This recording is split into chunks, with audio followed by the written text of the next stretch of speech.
నాకు జిల్లా head quarters నుండి జస్ట్ ఒక 10 కిలోమీటర్ రేడియస్లో హాఫ్ ఏకర్ వచ్చింది. పొలం బోరుతోటి.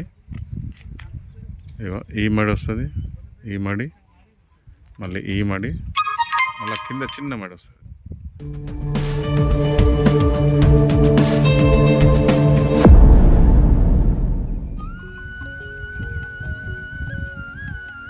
ఇదంతా రోడ్ ఫేసింగ్ వస్తుంది.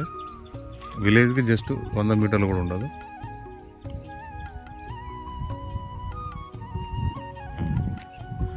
మళ్ళీ ఇగో ఇటు 12 గుంటలు కూడా వస్తుంది.